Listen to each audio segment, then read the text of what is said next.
الله وبركاته. الفاتحة على رسول الله محمد صلى الله عليه وسلم، ثم إلى أرواح آبائي وإخوانهم من الأنبياء والمرسلين والشهداء والصالحين، ثم إلى أرواح جميع العلماء العاملين والفقهاء المعتدين وجميع أولياء إلى المشارق الأرض إلى مغاربها برها وبحرها أينما كانوا، وحالت أرواحهم خصوصا إلى روح العالم العلامة حجة الإسلام وبركة الأنام أبي حامد محمد بن محمد الغزالي وجميع مشايخنا وشيخنا محمد بن البنتني الجاوي وجميع مشايخنا ومعلمنا في الدين ووالدينا ووالديكم وأمواتنا وأمواتكم وأموات المسلمين أجمعين، أن الله سبحانه وتعالى يتغشاهم بالرحمة والمغفرة، وأن الله يعلي درجاتهم في الجنة، وأن الله بركاتهم وأسرارهم وأنوارهم يرزقنا الفتوح والملوك والرسوخ وصلاح الجدار وتبت النصوح، أن الله يرزقنا من النافع والعمل ويحفظنا من الزيغ والزلل ويطول عمرنا في الصبر والعافية ويختمنا بالحسنى، وهو راض أنا نوينا كما وأصلافنا ورجلنا صالحون. الله يدخل نياتنا في نياتهم وعملنا في أعمالهم ومقاصدنا في مقاصدهم، وإلى حضرة نبي محمد صلى الله عليه وسلم. بسم الفاتحة.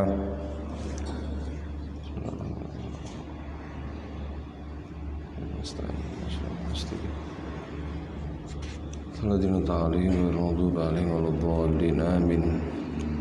بسم الله الرحمن الرحيم. الحمد لله رب العالمين، وبه نستعين على أمور الدنيا والدين، والصلاة والسلام على أشرف الأنبياء والمرسلين سيدنا ومولانا محمد وعلى آله وصحبه ومن تبعهم بإحسان إلى يوم الدين. قال مصنف رحمه الله تعالى ونفعنا به وبعلومه في دارين آمين، إلى أن قال وليس عليك أن تتيقن بواطن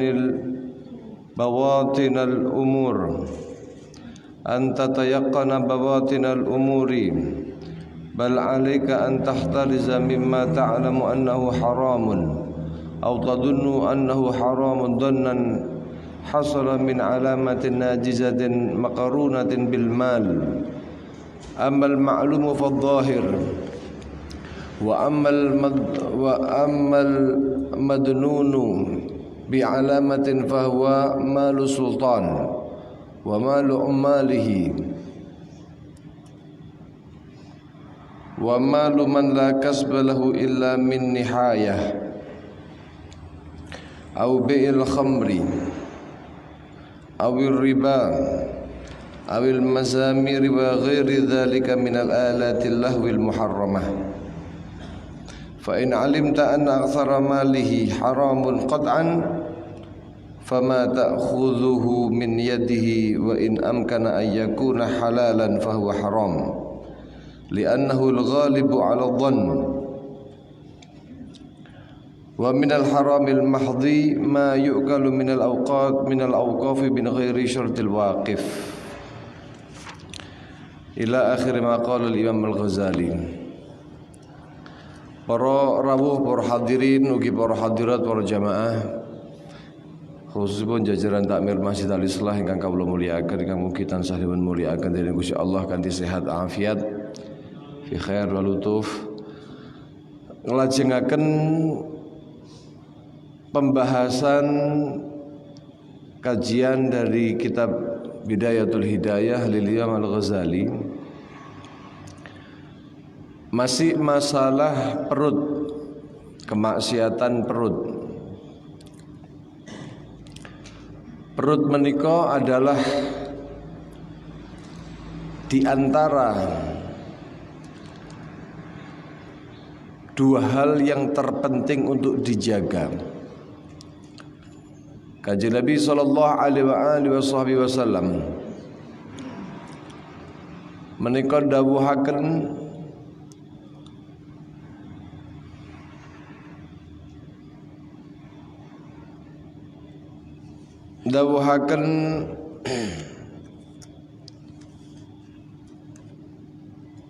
bahwa ketika seorang hamba idza tazawwajal abdu, ketika seorang hamba itu menikah, faqad istakmala syatru dini, maka telah sempurna separuh agama.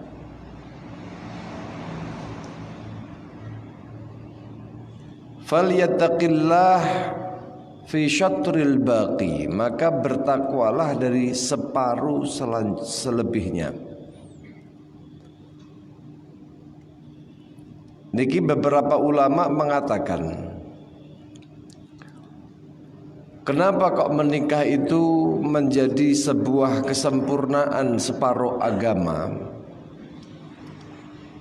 Karena dia telah menjaga daripada kemaluannya. Makanya syaitan itu mirsani tiang ingkang rapi, liyane podo seneng, dulur-dulur podo seneng, justru syaitan niku dia berteriak, ayyuma syabun tazawwaja illa ajja syaitanu, ya wailah asoma minni dinah.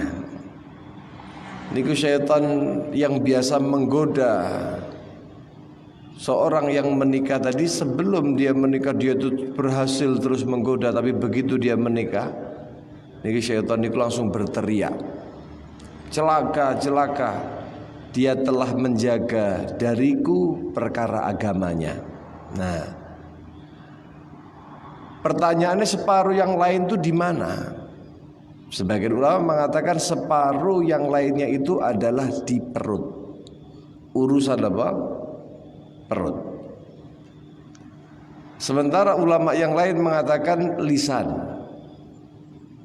dengan dalil man waqahullah syarra ma baina lihyaihi wa baina rijlaihi dakhalal jannah. Orang yang dijaga oleh Allah Subhanahu wa taala antara dua jenggotnya dan dua kakinya. Dua jenggot artinya lisan dan dua kakinya menika artinya apa? Kemaluan, maka masuk dalam surganya Allah Subhanahu wa taala. Dalam riwayat domintuhu bil jannah, saya jamin masuk dalam surga. Maka perut ini menjadi salah satu hal yang penting sekali dalam urusan agama menika. Imam Ghazali menerangkan bahwasannya walaisa 'alaika an tatayaqqana, dan bukan tugasmu an tatayaqqana, fi riwayat an tunaqqiba, kamu itu meneliti bawatinal umuri, kepada perkara-perkara yang tersembunyi, yang batin. Gak usah terlalu keras, artinya mboten usah selalu mencari masalah. Bal alaika, justru yang harusnya kamu lakukan antahtariza, kamu menjaga mimma ta'lamu, dari sesuatu yang kamu ketahui atau yang kamu yakini, annahu haramun, bahwasanya barang itu benar-benar haram. Sing ketok haram niku sampai jogot kanthi estu. Tidak perlu kemudian Anda terlalu ketat sehingga bermuamalah kepada seseorang selalu menanyakan,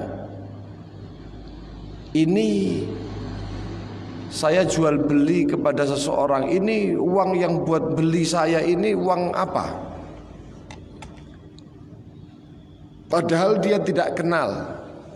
Ora gelem ngedoli kecuali tekose, sampean kerjane apa? Ini uang dari mana? Betul semacam itu. Bawatinal umur tidak usah terlalu diributkan. Okay. Ada saatnya untuk kemudian kita itu melihat yang tampak dari mata kita itu di mana, selebihnya kemudian berhusnudzon kepada seorang yang lainnya. Tapi kalau sudah tampak bahwasanya ini adalah perkara yang haram dan kita tahu kepada seseorang tersebut. Nah, ini perlu untuk antahtariza mimma ta'lam. Kamu menjaga benar dari sesuatu yang kamu ketahui annahu haram, bahwasanya itu benar-benar perkara yang haram, harta yang haram. Haram itu adalah mamuni amin humaniun syar'an, sesuatu yang dicegah, dilarang oleh agama secara syariat. Baik itu karena ada sifat di dalam zatnya yang nampak, seperti contohnya ini racun, ini khamr,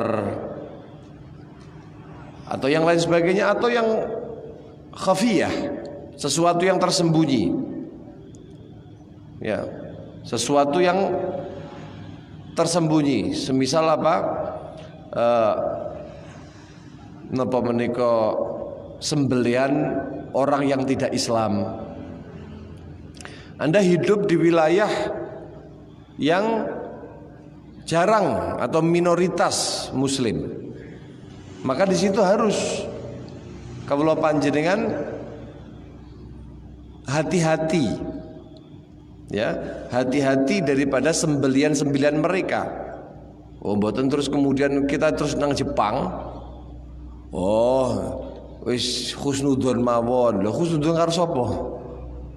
Mayoritas bukan Islam, ya. Kemudian atau karena ada sebab rusak di dalam menggapainya, semisal riba. Seharusnya perdagangan itu halal, tapi bisa dirusak dengan riba. Barang itu halal, meminjam atau membeli barang itu halal, tapi kalau dengan cara ghasab itu menguasai dengan zalim, atau harta hasil curian semisal.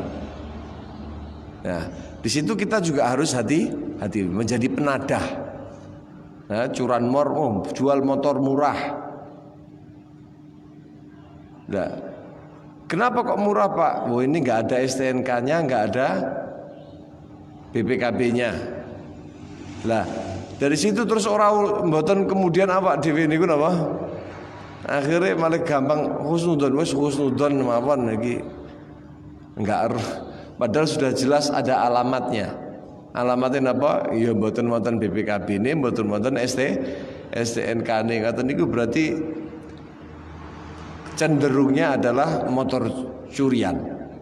Nah, kecuali yang demikian itu, yang ada alamat-alamat haram semacam itu, maka tahtaris. Selanjutnya menikah jangan terlalu kita itu menteliti kepada perkara-perkara yang mendalam.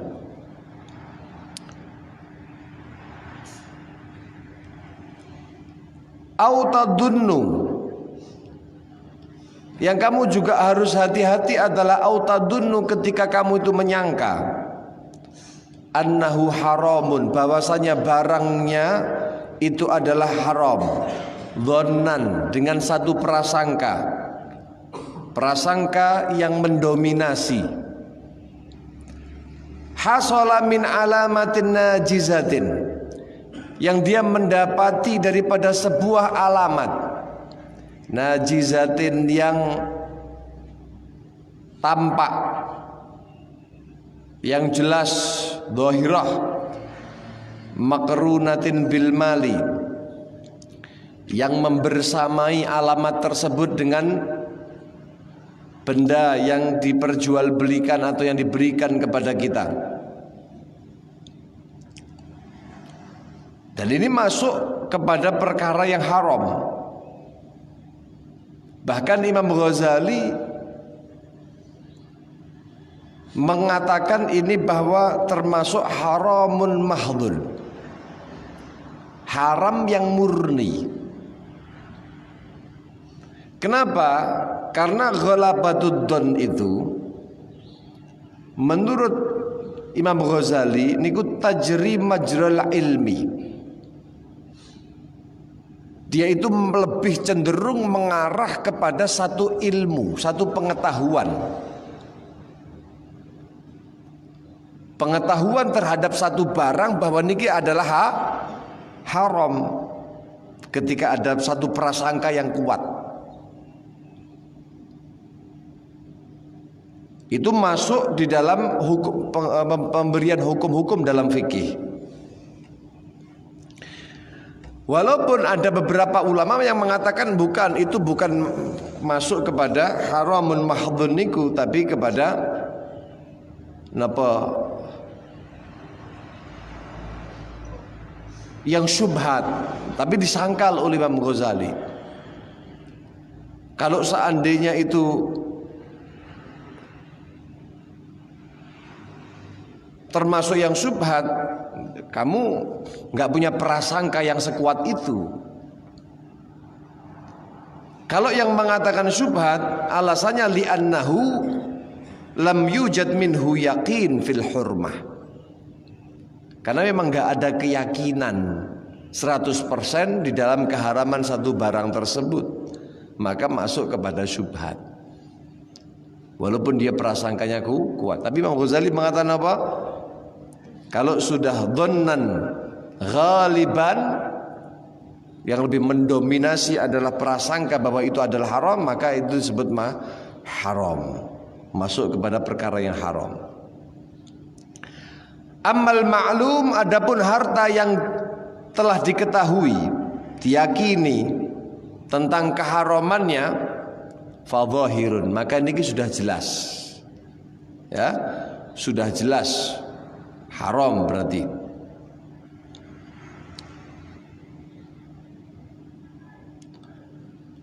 Fadhahirun.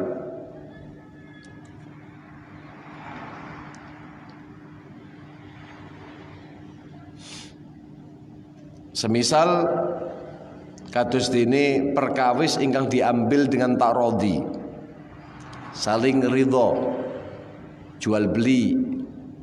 Innamal bai' an taradin. Orang jual beli itu adalah saling ridho. Kalau walaupun saling ridho, tapi kalau bai' itu dengan jual beli itu artinya dengan iwad, dengan imbal balik. Aku kasih ini, kamu kasih uang sekian, atau upah dan lain sebagainya. Atau perkara yang diambil saling ridho tapi dengan tanpa ada iwat, tanpa ada imbal balik. Semisal hadiah, sedekah, wasiat dan lain sebagainya. Atau perkara yang diambil, hati-hati juga terhadap perkara yang diambil secara paksa.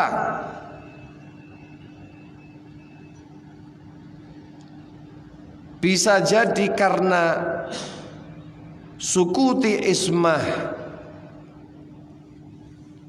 jatuhnya penjagaan di dalam harta, semisal ghanaim, ghanimah, harta rampasan perang. Ya, pedangi musuh, hartanya musuh ketika peperangan. Dan seluruh yang dimiliki oleh orang-orang kafir yang berperang itu, yang memerangi orang Islam, yang mereka itu tidak punya perjanjian keamanan atau penjagaan, atau maksudnya bukan kafir napa menika zimmi dan lain sebagainya, maka itu semuanya masuk kepada perkara-perkara yang jelas kehalalannya.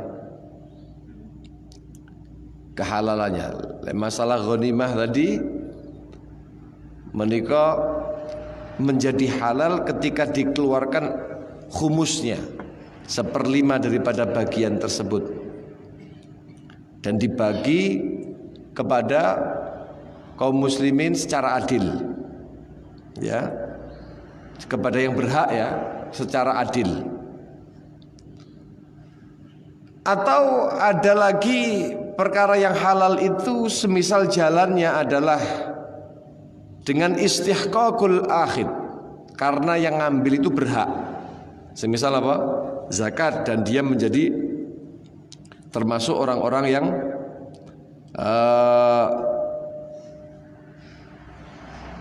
berhak menerima zakat dan lain sebagainya. Bon, niki semuanya kemaklum dawuhipun Imam Ghazali.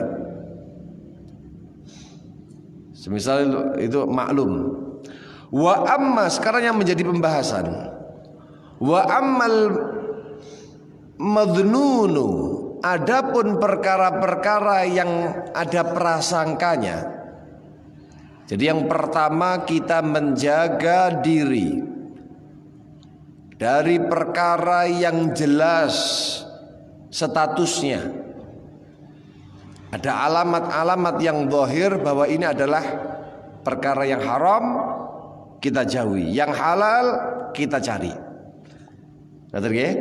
Sing nomor kali niki adalah perkara yang al-madhnun, perkara yang disangka, yang menjadi prasangkaan bahwa di dalamnya itu ada keharamannya. Bi'alamatin, dengan satu alamat. Bi'alamatin, dengan satu alamat, tanda. Napa menika? Fahuwa malu sultan. Yang madnun ini termasuk diantaranya adalah malu sultan, harta penguasa, yang pada saat itu sultan, pemerintah pada saat itu identik kepada kezaliman, keserakahan. Di zaman dulu itu kita sangat melihat bahwa ulama-ulama dulu niku banyak dipersekusi, banyak di napa lek ngarani kriminalisasi oleh para penguasa. Banyak di antara mereka itu dibungkam, bahkan disiksa, dipenjara. Kados Imam Abu Hanifah, Imam Syafi'i, nggih, para a'immah itu mereka banyak mendapatkan perlakuan yang tidak baik daripada pemerintah. Bahkan kados Sayyidina Husain itu dibunuh oleh orang-orang yang duduk di pemerintahan. Ya. Karena keserakahan dan kezaliman yang ada pada mereka. Maka pada saat itu cenderung sekali, sangat cenderung sekali bahwa pemerintah pada saat itu, sultan pada saat itu zalim, bukan adil. Nah, ketika kita mendapatkan pemberian daripada pemerintah yang prasangkaan bahwa mereka itu bisa jadi dari mendapatkan harta itu dari perkara yang haram, bahkan identik kepada yang haram, dan itu pripun, nggih? Harta dari sultan wa ummalihi, atau pegawai-pegawainya, pemerintah dan pegawai-pegawai pemerintah.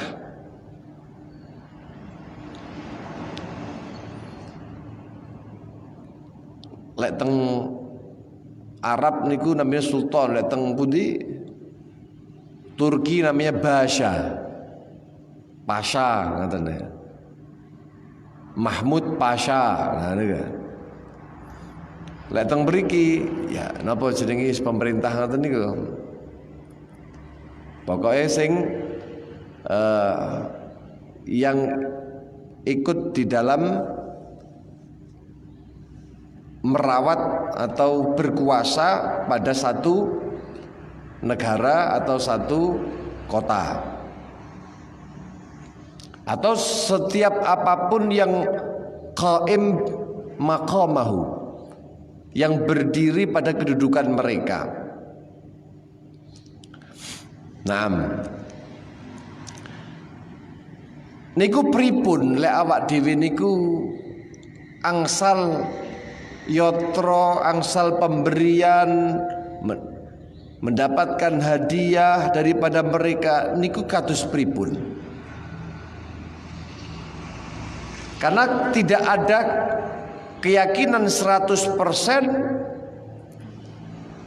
keharamannya. Bisa jadi orang yang sedolim apapun, dia punya pekerjaan yang halal.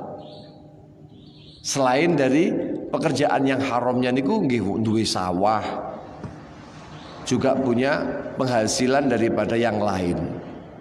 Nah ini kan masuk kepada al-madlun, yang ada prasangka keharaman harta yang dimiliki, tapi juga ada kemungkinan bahwa ada harta yang halal. Nah, dari sini para ulama ikhtalafal ulama fi jawazihim. Berbeda pendapat antara ulama satu dengan ulama yang lainnya tentang bolehnya kita mengambil harta dari mereka, menerima pemberian mereka.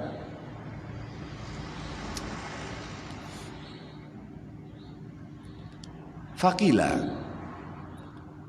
sebagian mereka niku ndawuhaken, ya juzulana akhdhuha. Apa alasannya? Boleh kita mengambilnya. Saumpama dikei pemerintah paringi bantuan, utawa wis pokoke menteri utawa napa nggih jual beli kepada mereka. Ya. Niki kados pripun? Pendapat yang pertama mengatakan boleh. Oh, boleh. Apa alasannya? Li adami tayakkuni hurmatiha. Karena kita nggak punya keyakinan 100% bahwa itu adalah perkara yang harta yang haram. Pendapat yang nomor 2, la yahillu, mboten halal. Menerima uang dari pemerintah niku mboten apa? Halal. Li'annahu al-aghlab fi hadzal zaman ala amwalihim al-hurmah. Karena di zaman ini, dawuhipun ulama niku, di zaman waktu itu beliau berbicara niku, di zaman ini al-aghlab yang paling mendominasi pada harta mereka itu adalah haram. Itu mesti hasil korupsi, ngono. Ya karena zaman saat ini pripun Pak kira-kira? Pejabat itu kira-kira korupsi mboten? Kalau memang sudah dianggap pejabat itu koruptor semuanya, pasti ini uang rakyat, pasti ini uang ini ada prasangkaan yang kuat, ya, napa menika maghlub, mendominasi bahwa harta mereka itu pasti hubungannya kali sing ngoten-ngoten niku, maka la yahil, mboten halal, mboten angsal, berarti kudu nolak. Wakila, sebagian lagi ulama mengatakan inna silatahum tahillu lil ghani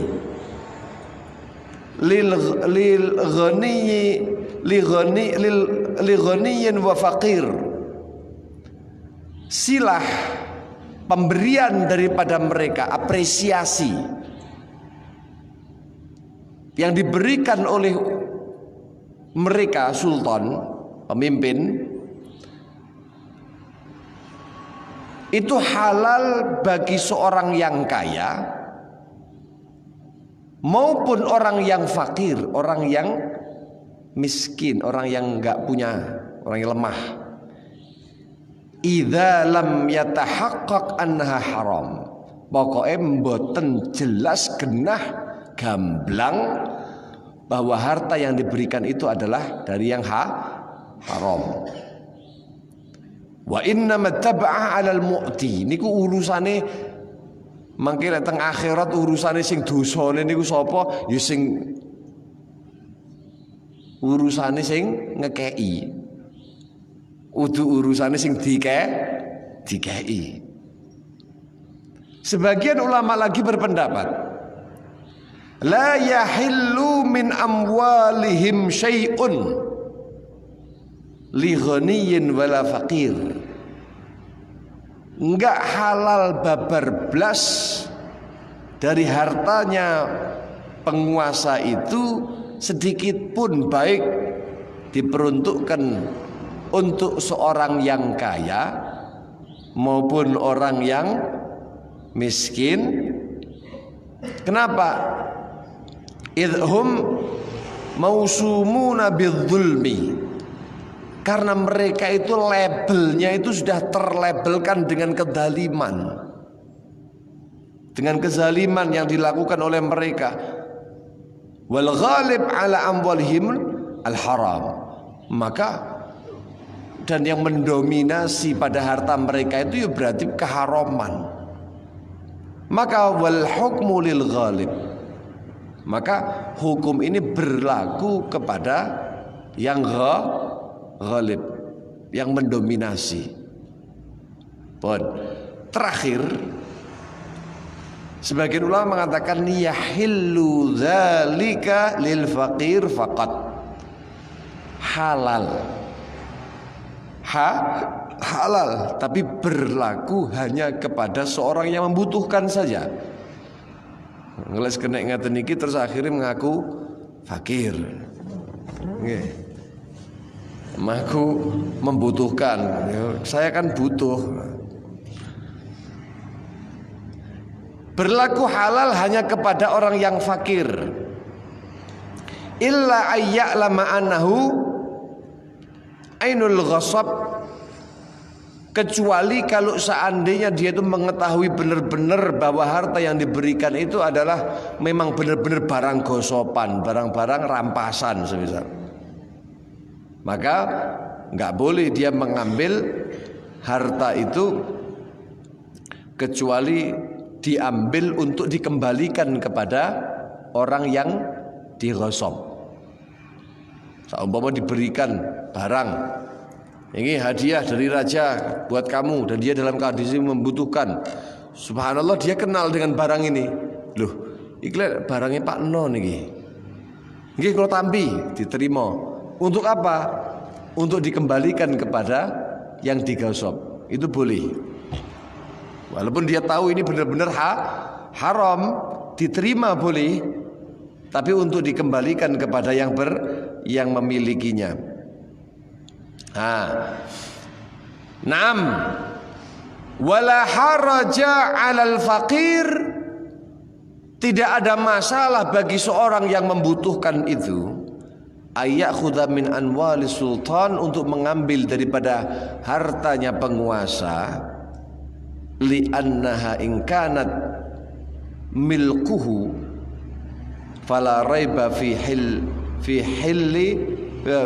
hillin. Kalau seandainya itu adalah milik pribadinya penguasa itu, maka nggak ada keraguan-raguan itu bahwa kehalalannya. Kalau seandainya ya.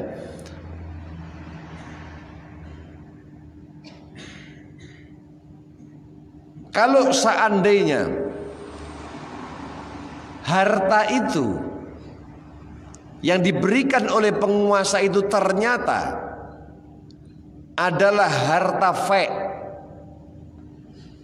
Fek niku harta dari penguasa yang memang dibagi kepada orang fakir. Yang orang fakir memiliki hak untuk menerimanya. Maka dia mengambil itu dengan alasan loh, saya di dalam hartanya penguasa ini sebenarnya punya hak. Dari mana? Dari harta fake tadi itu. Naam. Pon Sayyidina Ali bin Abi Thalib itu juga mengomentari bagi orang yang alim untuk boleh menerima daripada atau seharusnya mereka menerima apresiasi daripada pemerintah. Sayyidina Ali mengatakan, man dakhala al-Islam, barang siapa orang yang masuk ke dalam Islam ta'ian, dalam kondisi dia itu taat, wa qara al-Quran, lalu dia mengaji Al-Quran, zahiran, dia secara zahir jelas dia mengkaji Al-Quran, falahu fi baiti malil muslimin kullu sanah mi'ata dirham. Menurut pemerintahan Sayyidina Ali, orang yang dia itu masuk Islam dan menjadi orang yang ahli taat dalam Islam dan mengaji Al-Quran, menjadi pengajar semisal, maka orang ini berhak mendapatkan daripada harta kaum muslimin yang disimpan di Baitul Mal pada saat itu, setiap tahunnya berhak mendapatkan 200 dirham. 200 apa? Dirham. Sayyidina Ali mengatakan, illam ya'khudha fid dunya, kalau seandainya dia enggak mau mengambil di dunia, akhadha fil akhirah, dia akan mendapatkan pahalanya di akhirat. Nah, idza kana kadzalik, lek saumpama modelnya teniki, maka fal faqir wal alim, orang yang fakir tadi atau orang yang alim tadi, ya'khudhani haqqahuma, ketika menerima daripada harta pemerintah, secara tidak langsung dia itu menerimanya karena mengambil haknya. Karena dalam pemerintahan yang sah, menikah seharusnya ada Baitul Mal yang dikelola oleh pemerintah Islam untuk kemudian diberikan kepada siapa? Diberikan kepada orang alim itu. Nah, maka wong alim terutama sing fakir ya bisa jadi menerima itu karena alasan mengambil haknya dari pemerintah. Nah, ala kulli hal niki sebuah hal yang nantinya tergantung tingkat warok napa mbotene piantun niku. Lek saumpama hati-hati perkara-perkara harta yang al-madnun niki, maka ya ditinggal mawon. Lek saged dipun tinggal. Saumpama dalam kondisi butuh, saumpama dalam kondisi dia itu boleh mengambil pendapat-pendapat daripada para ulama tadi, silahkan dipilih dari pendapat-pendapat tadi. Tapi yang paling utama niku ayatawarra. Paling utamanya niku adalah bersikap wara. Ulama niku ndawuhaken, lek saumpama wonten harta niku mukhtaliton bimali maghsub, harta enek wong niki wau sugih tapi dia juga zalim. Lah hartanya tadi itu ditercampur dengan harta yang zalim. Harta yang bagus ya duwe kerjaan, ya duwe kedzaliman. Semisal dia suka ngerampas, ghosab seumpama. Tapi la yumkinul tamyizuhu, tidak memungkinkan untuk memilah-milah mana yang halal, mana yang haram. Hartane niku campur. Atau saumpama niku harta ghosab,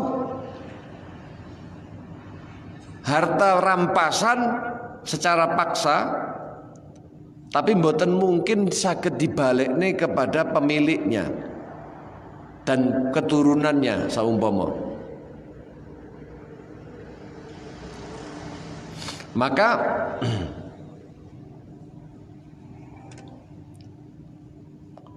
tidak ada jalan di sini.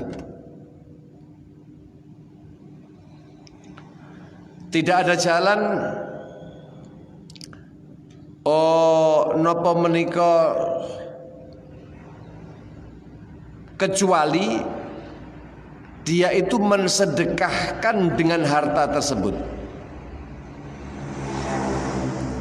Diterima terus disodakohni. Sakit diterima tapi kemudian disodakohni.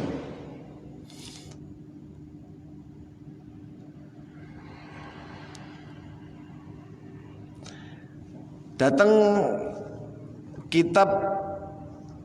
kitabipun Imam Abdullah bin Alwi Haddad, kitab Risalatul Muawanah niki sebagai penutup. Beliau niku ndawuhaken ngeten, niki penting untuk saya bawakan untuk lebih gamblangipun. Awak dhewe niku kadang-kadang mboten masalah purun mboten purune. Kadang-kadang awak dhewe nolak dari pemberian. Orang kaya yang campur hartanya tadi, penguasa, ngoten niku kadang-kadang kan mereka juga orang Islam, terpecah hatinya, merasa terhinakan. Saumpama kula terus disangoni Pak Bupati ngoten, mboten kula tami, ya umpama. Itu bisa jadi orang ini akan napa?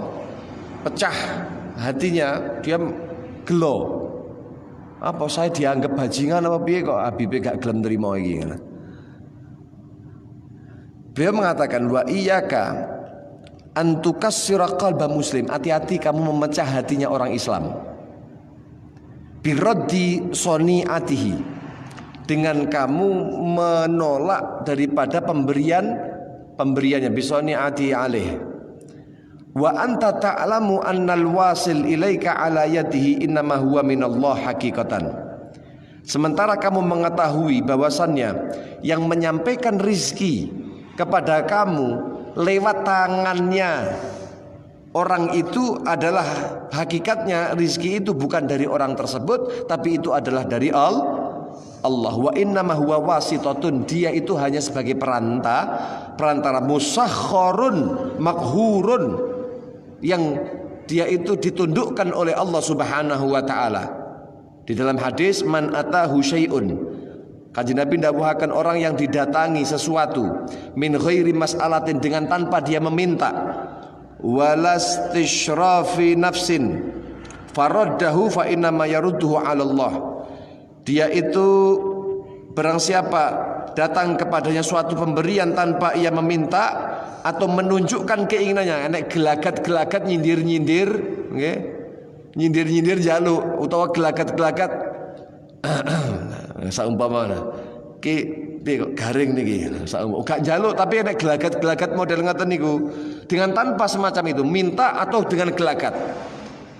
Faraddahu, dia sudah tidak begitu namung mendel mawon dan gak ngarep-ngarep, tapi kemudian diberikan kok dia malah nolak.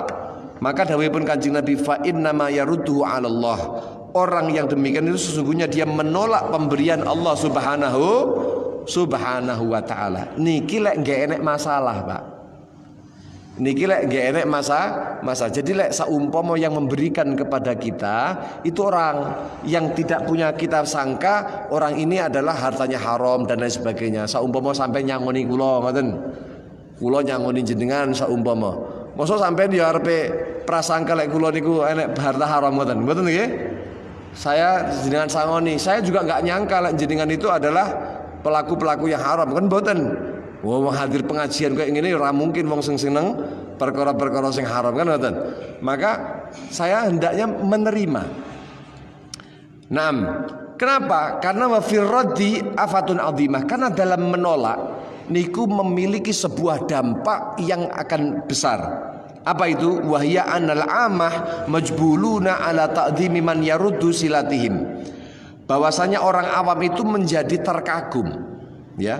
Menolak pemberian orang lain itu mengandung kerusakan yang besar, sebab banyak orang yang awam menjadi terkagum dengan mengagungkan orang-orang yang menolak pemberian. Ya, man yaruddu silatihim alaihim. Saumpama enek kiai diamplopi terus mboten usah. Saumpama. Akhirnya napa? Ini potensinya banyak orang yang justru akan kagum, kiai ini warok. Kiai ini ra kedonyan, ora gelem disangoni. Loh, justru yang demikian ini farubama kanal hamilu li ba'din nusak ala raddi tadhahara bizuhdi.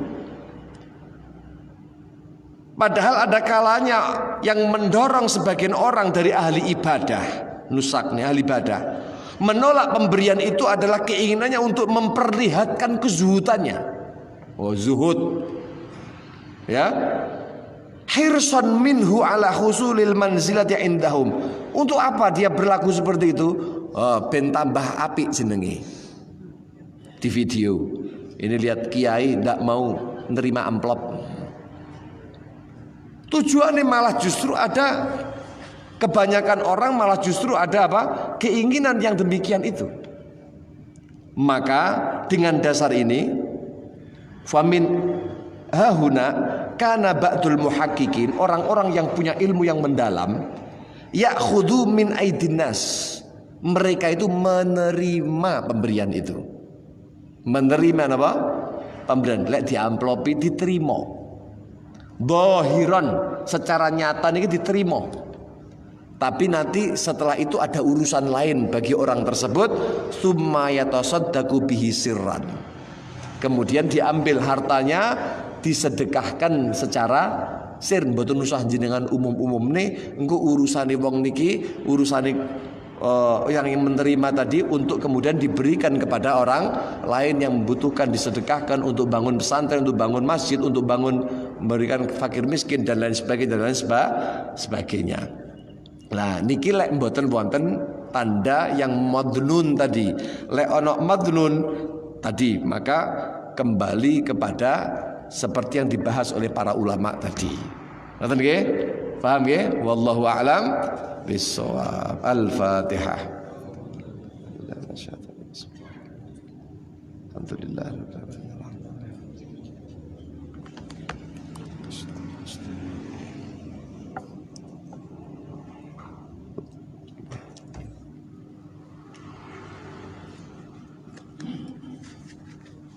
Sambutan ingkang kathah bila wonten lepat anggen matur awal hingga akhir. Assalamualaikum warahmatullahi wabarakatuh.